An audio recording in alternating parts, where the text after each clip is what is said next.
Today we're gonna make New York bakery style crumb cake. This is delicious. It's perfect for fall. Here are all the ingredients. Let's get into it right now.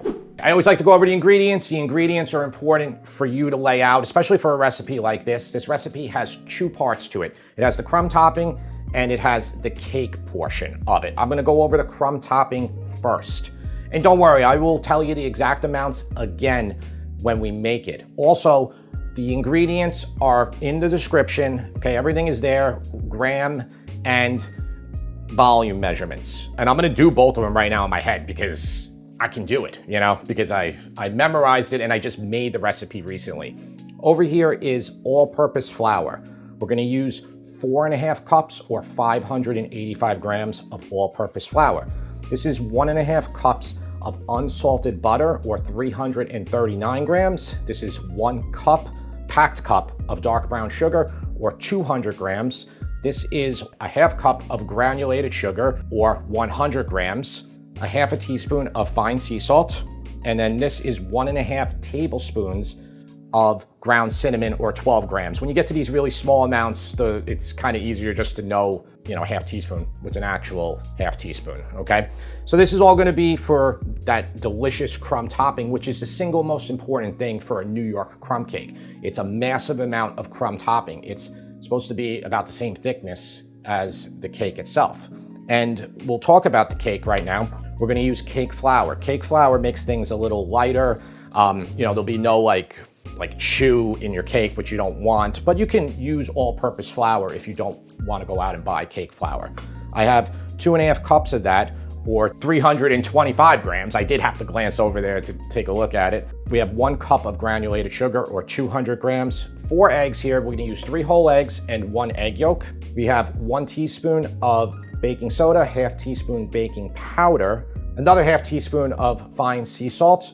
I have 2 teaspoons of vanilla extract. I have 11 tablespoons of butter, which is 157 grams roughly. And it's room temperature. Room temperature butter. Thank you, Tara. That is important. The eggs are also. Yep, all the eggs are room temperature too. Don't worry about this butter being room temperature because we gotta melt that completely. But yeah, room temperature for all that. 3/4 cup of buttermilk. That can also be room temperature. That's 180 grams roughly.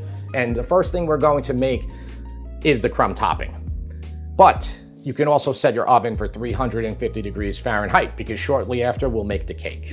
Okay, let's do that crumb mixture. It took me a little bit to get this to where I wanted it because I'm trying to duplicate the bakeries of, I guess, of yesteryear. There's not as many of them anymore that are making this. We put this recipe out on our website first, and that's why we're making the video now. I mean, I wouldn't have even thought that many people would like it, okay? But that's why we're doing it.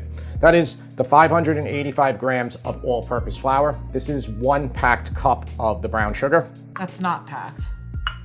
Well, it's a packed cup. You didn't pack it. I didn't pack it. Tara does the prep for me a lot of times, and she weighed it. Yeah. So that is a cup right there. So all of that packed into that area. It's hard to pack the cup and get that exact 200 grams. That's why, again, buy yourself a kitchen scale, use it for stuff like this. This is 100 grams of granulated sugar, 1/2 teaspoon of fine sea salt, 12 grams or 1.5 tablespoons of ground cinnamon. It has a lot of cinnamon in it, but remember, we're working with so much flour here, it distributes well. Just kind of get these combined.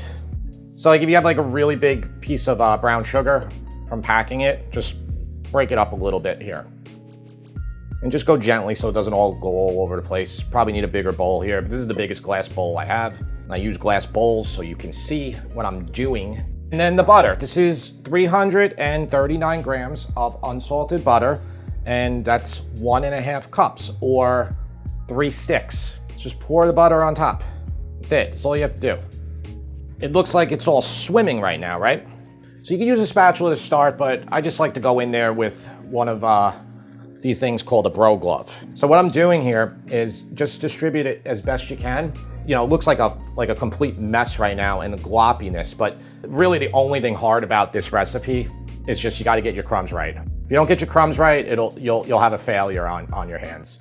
So that's why I like to use my hands and my bro glove to do this. So what I do simply is I mix it around and I'm looking for the correct amount of dryness. Now, every time I make this, even when I'm using exact weight measurements, it'll be different each time. So if it's too wet like it is now, I just add 1 tablespoon of flour at a time to dry it up. Just sprinkle it all over it, and now just gently do it again. It'll eventually hit that point that you want.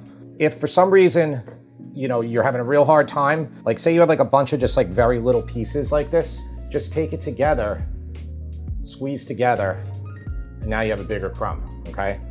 Okay, it's another tablespoon.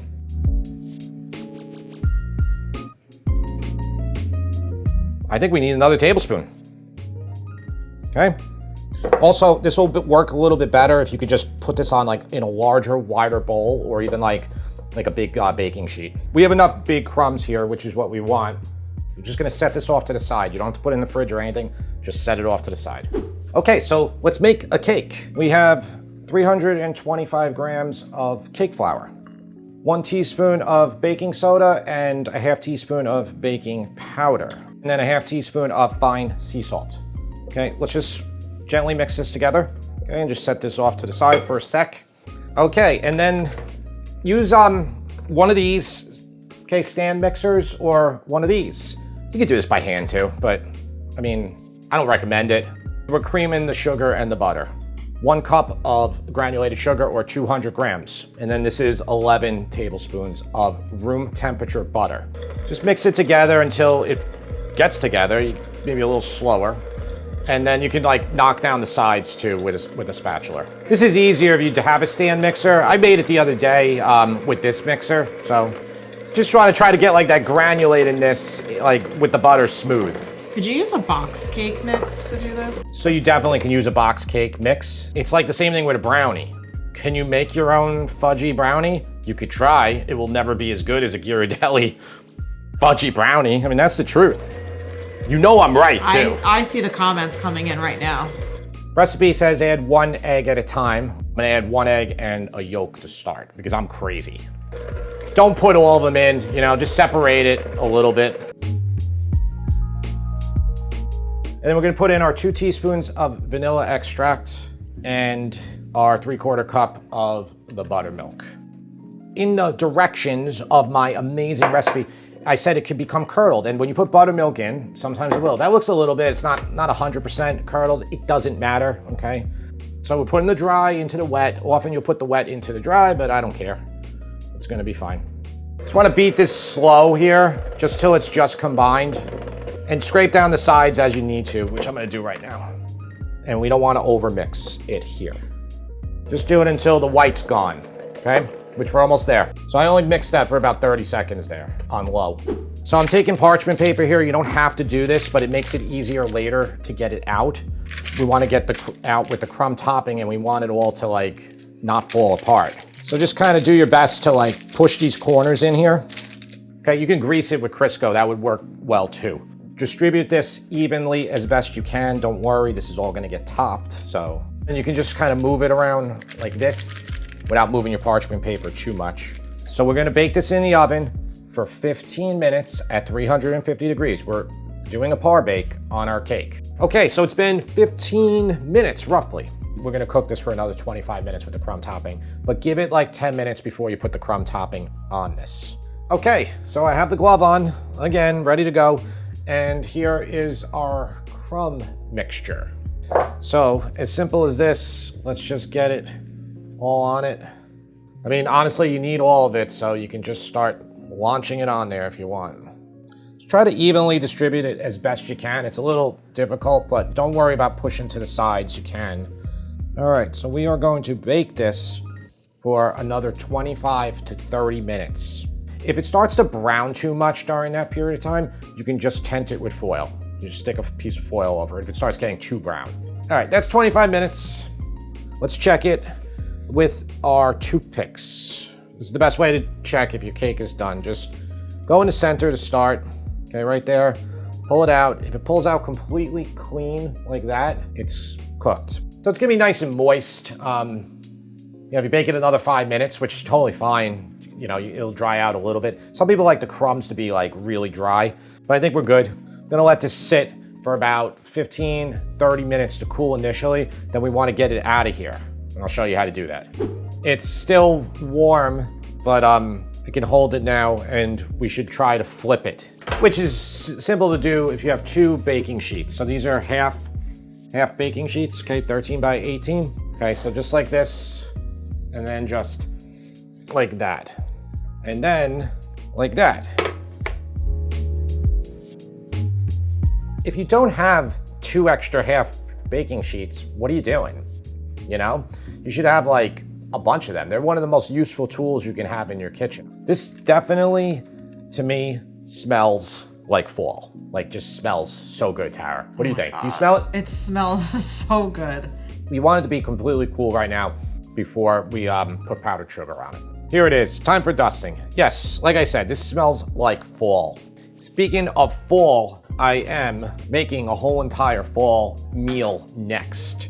So it's a full meal that's gonna be on Patreon. We're doing full meals there. So these are like longer videos. They're like 35, 40-minute videos, but we're really putting in a concerted effort over there. I love them. They're more laid back than these. So check it out, okay? Check out the Patreon. There's gonna be a lot more on there coming up in the coming months. That looks phenomenal. It looks better than Entenmann's. Oh, Entenmann's, Which I never really liked Entenmann's. Come on, look, I like Entenmann's, but their crumb cake, come on. There's like tiny little bit of crumb. Yeah. You know, it's nothing like this. So I just want to tell you before he has it, this is the one I just baked, which I think is fairly apparent. This is the one that we've been eating for the last 5 days, James. They're the exact same recipe, though this crumb topping looks a lot thicker. I think what happens over time, it just kind of like weighs it down, so then the thickness ratio gets in line. James, this is a new piece, okay? Mm-hmm. It's a little warm too. I just kind of like it when it's warm. You do like it when it's warm? I don't know if it needs the powdered sugar. I think it makes it look better more than anything else. It's all about those really big crumbs, and I did better on the first batch. Crumbs were a little bigger. These are a little smaller. Okay, yeah, you don't have to eat the whole thing. It's like 600, 700 calories a slice. Okay, I gotta say, it's like kind of hard to give like a full description about crumb cake. It's just crumb cake.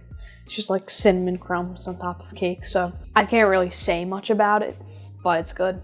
Okay, I think that's what people want to know. I would give this an 8 out of 10. An 8, huh? Yeah, but he's acting like it's bad. Like, well, I'm just wondering because you've been eating the whole entire cake over the last week. I didn't eat much of that. I only had like one slice. Yeah, right. I think it could be better, but I just don't know. Okay, well, let's speak about something. I like these more. Okay, these are pumpkin crumb muffins. So you think these are better than that, huh? Yeah.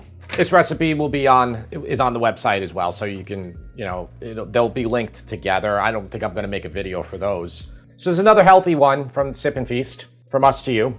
Very healthy. Wait, were you joking? Yeah, of course I'm joking. This, what I baked today, is 9,500 calories. If you do it on a half sheet, you'll be at 19,000 calories. If you do a full sheet that they do in bakeries, you will be at 38,000 calories per sheet, and you'll have to use like almost 16 sticks of butter. All right, so it gets an 8. Yeah. Anything else you want to tell people before we get out of here? No, not really.